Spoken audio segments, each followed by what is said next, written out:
Hey everybody, I'm going to make a little video about the pad weld exercise that we do in shop to maybe help you or use as a reminder. Most of the stuff we'll go through in person. But one of the first things that you're going to need to do is make sure that your welding equipment is safe. So there's a couple things that we need to check. Okay, one of the first ones I would always suggest taking a look at, make sure the gas bottle's secured. Okay, and when I mean secured, I don't mean tied up with duct tape, but typically it's going to be chained, something like that. Make sure that your welding equipment itself looks like it's in good repair. All right. Don't want to see any holes or gouges or torn insulation in the cables. All right. Then after that, go ahead and we'll unwrap our leads.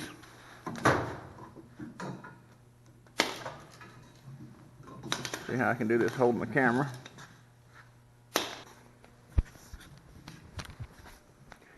Go ahead and get your gun put over in your booth, someplace safe. You don't want any big kinks or bends in this.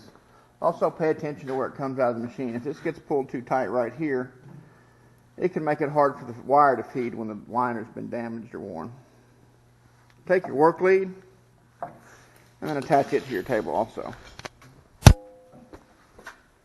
So turning on the gas, there's a few precautions you want to watch about. Okay, I don't want to stand in front of this regulator adjusting screw. I don't want to stand in front of these two gauges. Typically, I'm going to want to stand off to the side slightly. Turn this one around a little bit.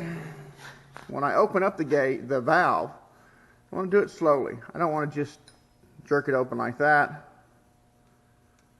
Slowly open it. And you should see pressure come up on this gauge. And if you have this type of gauge, then this may be set up here on about 30, maybe pegged out over here, or maybe down on 0 like it is on this one. In this case, we're on 0, so I need to adjust it. The gas flow rate that we use for most of our exercises is going to be 30 cubic feet per hour. Okay? Now, a little bit of play one way or the other is not going to ruin the world. All right? After that's done, next thing you're going to need to do, make sure you got some wire. Okay. Here's the wire that we'll be using. And this is 0.35 diameter. Look how big it is. ER70S6. And you can see that on this label that's right here. But make sure that you've got wire installed. This one here will run out soon, but probably last the day. After that, you can go over here. Get your material. These 3-inch by 3-inch squares is what you're going to use. Okay, I should be wearing gloves.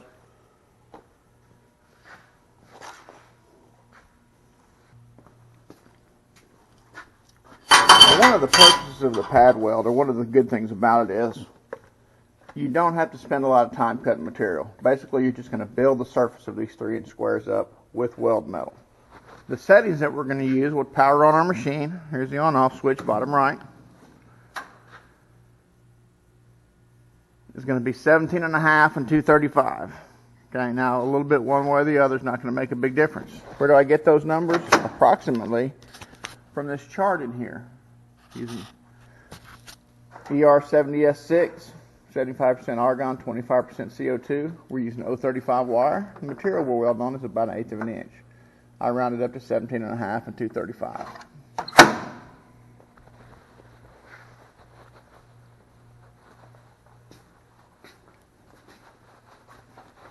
We're going to talk a little bit about what I want you to do. So I'm going to go ahead and set the camera down. So one of the first things that we're going to do is weld a bead right along this edge. Okay, we're going to use that bead kind of as a guide for the rest of the welding that we're going to do here. I want about 3/8 of an inch of electrical stick out. That means stick out from the end of the contact tip to the tip of the wire. Okay. Now I control that by moving the gun back and forth while I'm welding. For this first bead on the edge, I'm going to put the wire approximately here and go across this way. Now there's a couple things I want to try to maintain. One of them, of course, is my stick out. By moving the gun back and forth, I want to keep it pretty constant. The other thing is my work angle. That's the angle that you're looking at this way. Then the other thing is my travel angle. Okay? One of the habits that's easy to get into is doing this. Notice how my travel angle changes. Bad thing. I want to keep it constant all the way down. One of the ways I can do that, palm of my supporting hand turned up, fingertips out here. That's one way to do it. Okay?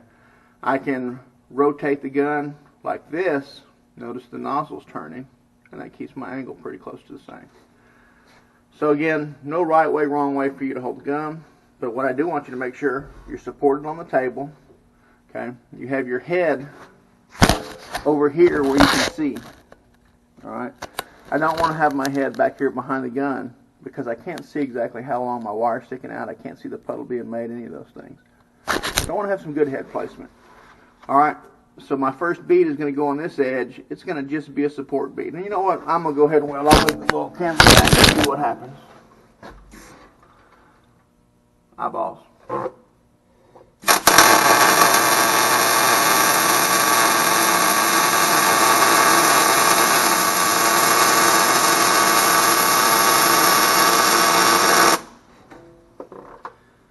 So that first bead has a tendency to be kind of hot. It's right on the edge.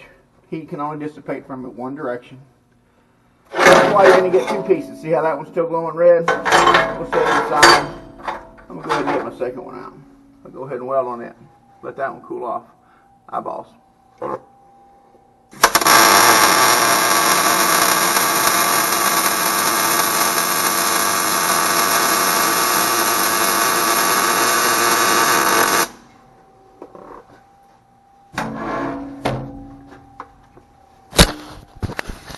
Now that I've got my two first beads made, see that one's still glowing just a little bit. I'm going to go ahead and wire brush them.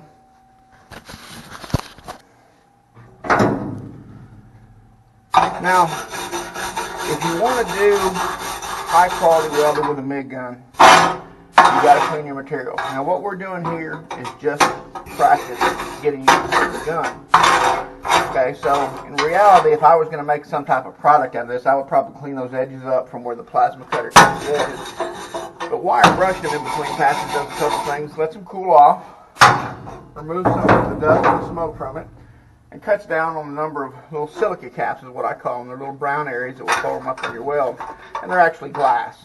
So you want to be careful about those because they will pop off and go right on your lip. But now that I've got both of those welded,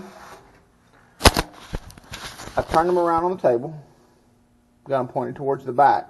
Now what I'm going to do is I'm going to start welding right along this edge. Okay? And I'm going to put a bead there on that one. Then I'll put a bead there on that one. Then I'll come back and wire brush them and do them both again. Let's see how this little camera works from over there. Also, look at my hands and cut in. I want to do a dry run. I want to see what it feels like to get from point A to point B. I'm not feeling like I'm getting in any bind. Now some folks really want to do this. They want to drag the gun across here that way. And in some cases that works. Bad part about that is you're at the mercy of the friction on the table. Whereas here, I'm using my fine motor control muscles, my fingers, my wrist, stuff like that. Okay.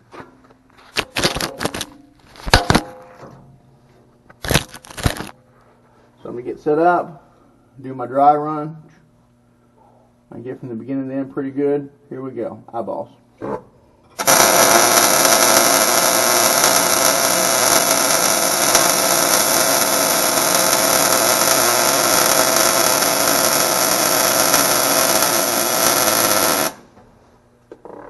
Alright. Still glowing red. I don't really want to weld on it like that. Now for doing your pad weld practice, it's not a big deal if it's still red hot. It does increase the chances of you melting through it. Okay. It also makes it flatten out a little bit better sometimes. But in our case, we don't want to get in the habit of always weld on it when it's glowing bright red, so that's why I've got two of them. I can go over here to this other one, get set up, dry run, watch your eyes.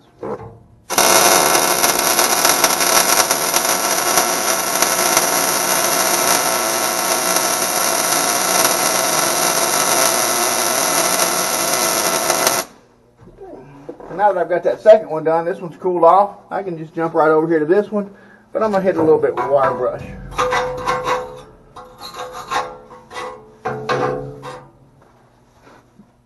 Dry run, look good, eyeballs.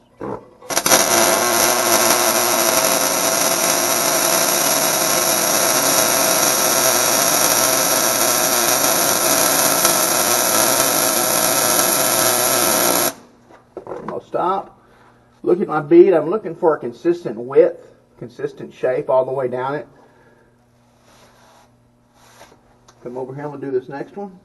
Watch your eyeballs.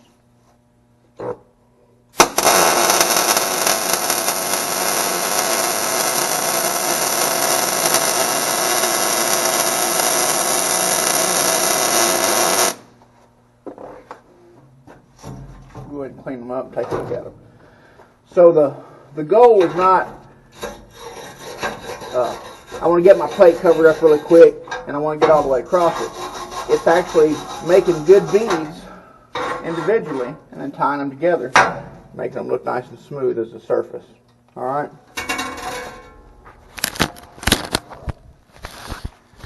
So here's what we got going on in the first one. There's the second one. Trying to go all the way to both ends from the very start to the very end. Okay? And that's kind of the biggest thing about your pad weld is staying out here working on it. If I've got two of them set up, then I can cut down on my cooling off time. There is a water tank out in the, outside that we can cool them off in. But if you have two of them, you can just keep on welding. Alright? If you have any questions, you need to holler at me. Appreciate y'all hanging out with me playing welding.